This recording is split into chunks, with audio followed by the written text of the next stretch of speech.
السلام عليكم، مرحبا في الجزء الثاني من الوحدة الأولى الصف الثالث الثانوي، ومعنا lesson 3 and 4. طبعا كان معتاد pronouns twice للتذكير balanced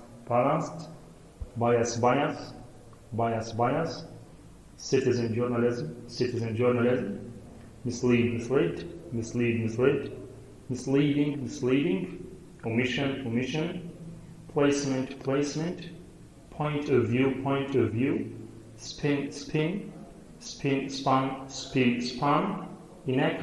inaccurate. نخلي بالنا يا شباب من الادجكتيف والادفيرب والناون والفيرب والبروبوزيشن والبروناون. اوكي، هنروح للاكسرسايز. طبعا what bad news the book had been leaked before it was published. طبعا هنا عينك على before دي الرابط، بعد منها past simple اللي هو was published، وقبل منها past perfect اللي هو had been leaked. Number 2, finally the police discovered what had caused the accident. طبعا عندك had caused اللي هي past perfect، وعندك discovered اللي هي past simple. The journalist was biased by placement. وعندنا 3 أنواع bias من في الوحدة الأولى. bias by placement اللي هو الانحياز المكاني، وbias by omission الانحياز بالحذف، bias by spin اللي هو الانحياز باللف والدوران. فهنا the journalist was biased by placement، فإيه اللي حصل؟ he put the story at the top of the page to show it was interesting، والحقيقة it was not interesting. فده biased by placement. In number 4, in his advertisement he left out the fact، يتجاهل left out أو استبعد the fact that the flat isn't opposite the Nile to make others buy it for a higher price. This is bias by omission. 5, the police were able to rescue the people who were trapped محتجزين inside the house during the fire. 6, social media has made citizen journalism اللي هي الصحافة الشعبية. يعني when someone takes a photo and leave a comment، يعني واحد كده بياخد صورة ويleave a comment والناس بتجاوب معاه، دي اسمها الصحافة الشعبية. Social media has made citizen journalism possible. Having a balanced diet اللي هو الغذاء الصحي متوازن keeps you healthy and fit. The referee الحكم has a clear bias، انحياز واضح أو تحيز واضح against our team. He didn't even consult the VAR rule about the penalty عن ضربة الجزاء. 9, the salesman tried to persuade me to buy by putting a positive spin on the advantages of their products. هنا ألف ودور حطل لي products يعني very good products، والحقيقة طبعا مو مشكلة. 10, he didn't get high marks in the exam because some of his answers were inaccurate غير دقيقة. Taking the wrong decision or making the wrong decision is the direct result of misleading information، المعلومات المضللة أو الخداعة أو الخادعة. This is a misleading report. In this sentence, misleading is an adjective، هي موقع صفة. Misleading voters is a crime. In this sentence, misleading is a noun. 14, bullying is a social problem. مشكلة الاجتماعية اللي هو التنمر، وفي cyber bullying اللي هو التنمر الإلكتروني. It affects all members of the community. You need to update the mobile application. Update اللي هو يحدث من verb. Don't interfere with other people's affairs شؤون الناس. The death of her aunt had a sad impact on her. هنا عندنا impact ده بحرف الجر on. سواء sad impact أو negative impact أو positive impact on, but for your support. بدون السبورت بتاعك I wouldn't have solved my problems. طبعا السؤال اللي في الفيديو بتاعي اهو سؤال مهم. مين يستخدم لي هنا without او يستخدم لي unless او يستخدم لي if او يستخدمهم كلهم اوكي او يستخدم لي مثلا if not او يستخدم لي had. يا ريت اللي يستعمل كده بالكومنتس يكتب الجمله محلوله but for your support I wouldn't have solved my problems ويكتب اللي هو مره مع if ومره مع unless ومره مع if not ومره مع without ومره مع provided that ومره مع providing ومره مع in case of ومره مع had. اوكي ده سؤال تحدي طبعا في الفيديو ده. 19. The writer of this article left out استبعد certain information معلومات محققة ومؤكدة to mislead the readers. The manager asked Rahma to summarize تلخص the long report for him. Sending and receiving emails is one of the secretary's responsibilities. مسؤوليات هنا طبعا معناها duties الواجبات. Revising the present perfect is one of the objectives أهداف of Unit 1. I trust his thinking because he is wise. Trust يثق. I'm stressed due to the amount of work I have to do every day. Stressed يعني مضغوط ممكن nervous ممكن worried. Mr. Ashraf got his students to brainstorm some ideas. Brainstorm ideas يعني يعصف ذهنيا يعني generate ideas. I have installed the latest Facebook updates اللي هي تحديثات في عناوين طبعا.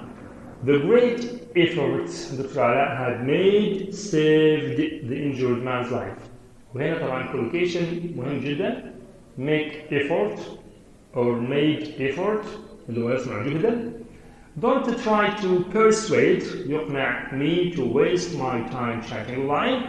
المعاصر has up-to-date information وهنا adjective معلومات يعني محدثة أو تابعة لآخر التحديث about the new types of exam questions. ومعنا خدنا قبل كده فوق من updates وخدنا update اللي verb. Doing surveys القيام بالدراسات المسحية أو الاستطلاعية. طبعا do survey ده collocation مهم جدا. aims at أو ممكن aims to collecting accurate information. I used PowerPoint slides their شرائح to make my presentation. I slid ودي الماضي من slide مع انزلق on the icy ground and broke my leg. In the past there was strong cultural bias تحيز ثقافي against women. Definition تعريفات.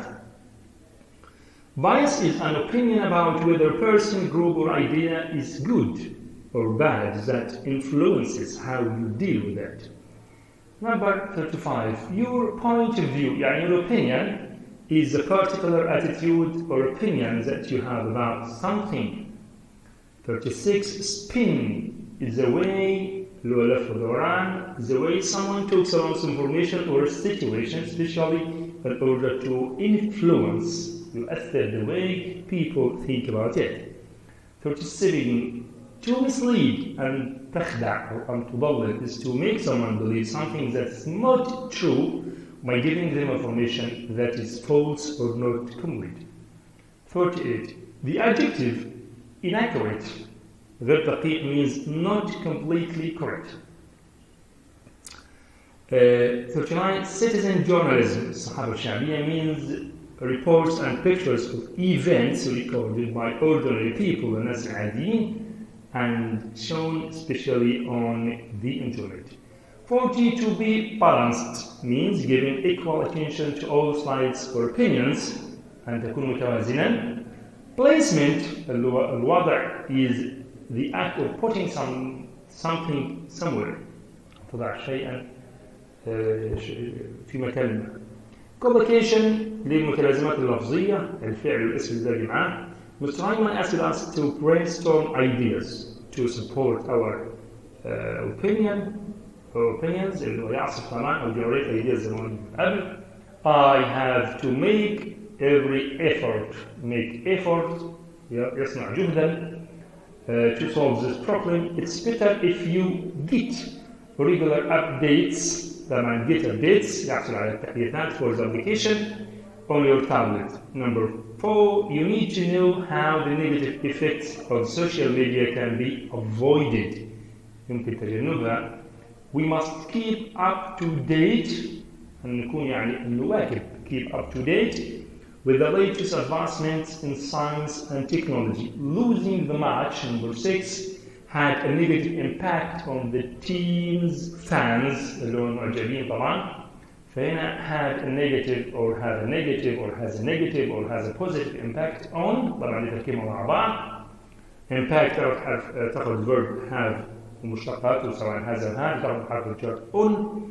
The Egyptian Knowledge Bank EKB has become the main source of professional educational support. وهنا جملة present perfect يعني أصبح وما زال. The last lecture Dr. Samira gave a lecture يعطي محاضرة was about improving the listening skill. It's trying to spread false information اللي ينشر المعلومات الزائفة. Minutes 2. Omission and inclusion are antonyms. Antonyms لهم تضاد طبعا بين omission اللي هو الحذف inclusion اللي هو عكس الحذف التضمين. Number 2, the omission of the verb makes the sentence meaningless. In this sentence, omission can be replaced by استبدل omission be leaving out or deletion. Number 3, the content of this report is misleading. The synonym of misleading in this context is false. When someone is biased, they are not expected to give a balanced opinion. لما يكون أنت منحاز أنت you cannot give a balanced opinion رأي متوازن. Okay. Derivatives المشتقات the verb noun والadjective والadverb والpreposition والpronoun. It's not honest to mislead others. طبعا هنا as a verb. It's not honest to mislead others. Number 2, the article has misleading information. And as an adjective, the writer wants to influence the readers dishonestly. 3, there is too much bias in your article. In a noun against the other team. 4, as a football fan, I am biased. An adjective, I support Liverpool. We have to balance in a verb, freedom of opinion against public interest. يجب علينا لو انت ترانزليت into Arabic هنا ممكن حد ترانزليت into Arabic ده سؤال مطروح في الكومنتس. Translate into Arabic. We have to balance freedom of opinion against public interest. يعني أتمنى أشوفها في الكومنتس. Don't depend on this inaccurate information in making the final decision. Okay, in adjective, to be a good learner of English, one should be keen on his fluency and accuracy. Fluency هي الطلاقة اللغوية وaccuracy اللي هي اختيار المفردات أو الفوكابلريز المناسبة أو تختار يعني حد مناسب من الفوكابلريز writing or speaking بتاعك. Number 8, to show that an article is important عشان نوضح أهمية المقال, the editor places يضعه place it in the first page. هنا verb. واحنا ما زلنا في الدرس الثالث والرابع من يونت 1 هذا الفيديو الثاني وحنروح مع بعض لتقريبا grammar. Okay, 3 and 4. Yes, minute is 1. Selma helped me with my homework 2 hours ago. الكلمة دالة 2 hours ago. I was helped نفس الجملة with my homework 2 hours ago بس دي passive. I didn't cook lunch. Mom did that. Number 4, lunch wasn't cooked by me. نفس الجملة passive. Mom did that. Space the children to school in your car. Did you take the children to school in your car? Number 6, were the children taken to school in your car? نفس الجملة in passive. What did you do to solve this problem? ده الشكل الصحيح للسؤال. I paid the bill. What was done? نفس السؤال ولكنه passive. To solve the problem, I paid the bill. Okay? Mini test 2. Apply تطبيق. Lynn used to do her best at school. Translate into Arabic. The هذه إجابة إن شاء الله في comments. Number 2, Lee got used to doing her best at school. طبعا ليه استخدمنا فوق infinitive هنا gerund؟ لأنه قبل used to لو استخدمت get أو become أو verb to be I was where لازم نجيب gerund. Okay? I'm used to watching football matches in the stadium. Okay. Cotton was used طبعا دي for making paper to make paper. To بيجي ورا infinitive و for بيجي ورا gerund. Number 5, I met some old friends the other day. والguiding word أو keyword الكلمة الدالة هنا the other day ومعناها yesterday. اللي I met some old friends yesterday or the other day. Mini test number 3.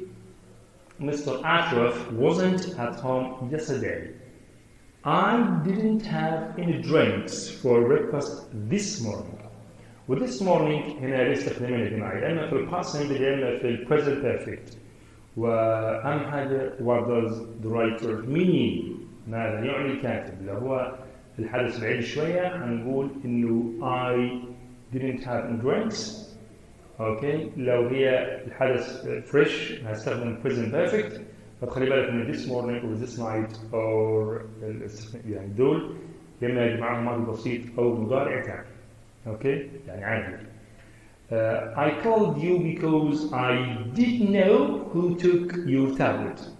امتى بنستخدم did في الجمله الخبريه؟ في حاله الامفاسيس. يعني المفروض did دي في الكويستشن زي ما قلنا من شويه what did you do؟ لكن دكتور بيقول I called you because I didn't know who took your tablet. بأسلوب تأكيد بستخدم الفعل المساعد ضمن الفعل للتأكيد. I'd rather you didn't take my tablet. I'd rather you didn't take my tablet. I'd rather لازم أقولها past simple أو past perfect ودي على فكرة حالة من حالات سوري real past اللي هو الماضي غير الحقيقي. يعني نتكلم عن الجملة الماضية اللي أصلا في الحاضر. يعني already أنت أخذت التابلت بتاعي. I'd rather you didn't take my tablet. الجملة بتاعت I'd rather sorry I'd rather you hadn't taken my tablet yesterday. عشان دي فيها yesterday اللي أخذنا إيه past perfect ماضي تام. فدي تعبر عن الماضي. أما الجملة نمبر 4 تعبر عن الحاضر. أوكي. من ضمن الحاجات اللي هي وراها real past ماضي غير حقيقي. I'd rather و it's time و it's high time و if to اللي if الحالة الثانية و I wish اللي هي يا ليت أسلوب تمني باللغة العربية. أوكي. Minute 4. At 3 yesterday the mechanic was checking my car engine. يعني دي تحس long action at 3 yesterday. أوكي. At 3 yesterday my car engine was being checked. نفس الجملة ولكنها passive. My shirt was being ironed. يكوى كان يكوى yesterday at 7:30. While Salma was swimming in the pool, her aunt was listening to music. وعندك رابط نوايل وعندك was swimming was listening. فدول حدثان متزامنان. What happened when I saw you yesterday؟ عندك when وعندك saw وعندك happened. دول تركزك عليهم في حال الجمل المركبة. أوكي. Minute 5. Space. I was taking a shower. My phone rang twice. طبعا while تنفع when تنفع. هم الاثنين اللي قراهم past continuous ماضي مستمر. I was taking a shower when my phone rang twice. When rang was taken. حدثان قطع أحدهما الآخر. During my shower my phone rang twice. Okay. Number 3. أتمنى في الكومنتس دي من الأسئلة المطروحة في الفيديو اللي فيها تشالنج لطلاب الصف الثالث الثانوي. أتمنى استخدام while أو when مكان جملة during. Okay. During my shower my phone rang twice. While she was or while or when doing homework, she usually had her glasses on, the A, B, and C. On my departure, I felt very nervous and even sad. سؤال ثاني مطروح بالفيديو في challenge. هل on هنا تساوي after ولا while؟ هل on يساوي after ولا when and why؟ اللي حيجاوب في الكومنتس يا ريت يكتب الجملة الأصلية عشان يعرف الرد عليها. Okay, language. I was having dinner when Adi arrived, so I warmly asked him to share the meal with me. عينك على الرابط اللي هو سوري عندي هنا في الصوم مفيش مشاكل وعندك was having وعندك asked. My sister got her university degree in 2018. What were you doing at 7 p.m. yesterday? She wasn't making dinner when we returned home. عندك wasn't making وعندك when وعندك return. Mr. Ashraf went to the club yesterday. My uncle called me at 9 yesterday as arranged. My uncle did not call me at 9 yesterday as arranged. بعد الإثبات والمنفية, did Mr. Walid offer to help? I have no idea. Where did you get the nice flowers, Salma? I was helping with my homework. Rukaya, who is 16, was born in 2007. Rukaya, who is 16, was born 16 years ago. Okay. الجملة دي في خطأ طبعا. I ran into Rukaya the other day. The other day معناها yesterday. لكن اللي هيختار behind the time معناها old fashioned. يعني مش على الموضة أو موضة قديمة. فما ينفعش تقول أنا قابلت رقية على الموضة القديمة. I ran into Rukaya the other day, yesterday. Much noise was being made when I arrived. والcollocation هنا make noise وعندك الرابط when وعندك arrived وعندك was being made. The hair of the little girl's doll اللي هي العروسة اللعبة was being combed إن حرف البي silent ومعناه يمشط. Number 16 طبعا هي برضه في خطأ فالإجابة A and B. While presenting the lesson or when presenting the lesson the teacher allowed questions. 17 during the lesson هنا برضه في التحدي في الكومنتس في الفيديو يا ريت تستخدم لي while when مكان during. لو عملت قبل كده صح هتعملها دي صح إن شاء الله. تكتب الجملة الأصل عشان نعرف في الكومنتس. During the lesson the teacher allowed questions. From 7 to 11 Lynn was revising her lesson. Long action حدث طويل. From 7 to 11 Lynn's lessons were being revised. Passive. I used to get up before sunrise. I became used to getting up before sunrise. ودي الحاجة اللي قلنا عليها اللي قبل used to بنجيب become أو get أو verb to be يبقى في جملة بعدها.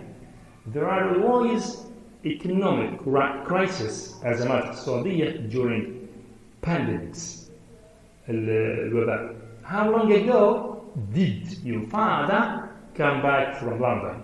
الشاطر هنا في الكومنتس هياخد نفس الجملة اللي معلولة كده اهو. How long ago did your father come back from London؟ بيستخدم مكانها when. عايزين نستخدم when في 23 okay. While waiting for the school bus I met one of my old friends. هنا برضه يا جماعة الشطار هستخدم during مكان واحد. اوكي جيب الجملة الأصل وطبق عليها. Number 5 while Samir was doing his homework his sister was listening to loud music. طبعا حدثان متزامنان so he wasn't able to concentrate.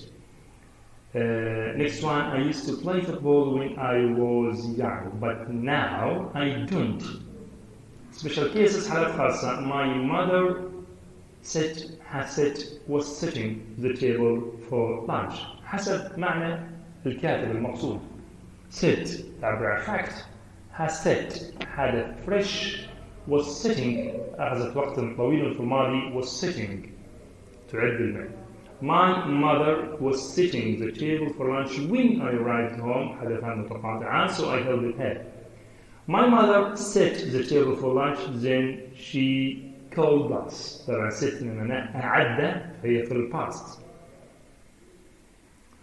اوكي مين يستخدم after في الجملة دي؟ 29 مين يستخدم after yes.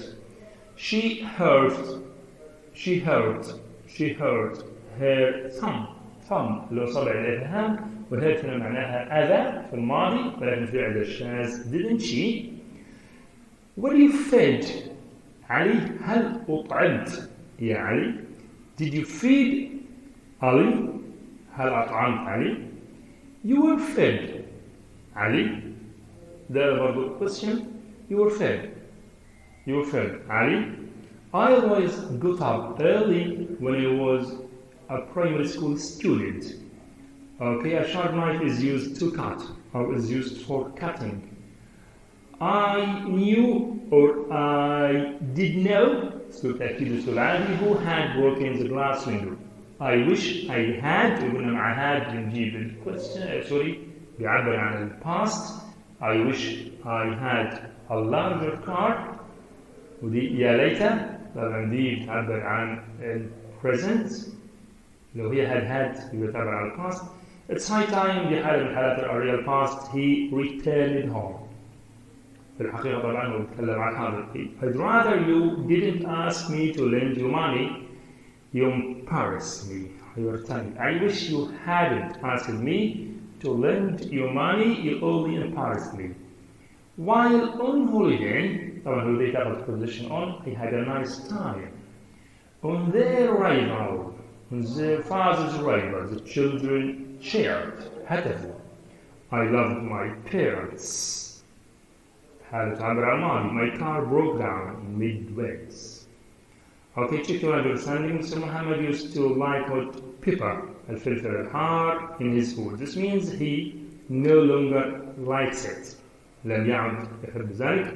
Mr. Muhammad didn't used to like hot pepper in his food. This means he likes it now. فكتب الجملتين هتلاقين كده حلهم.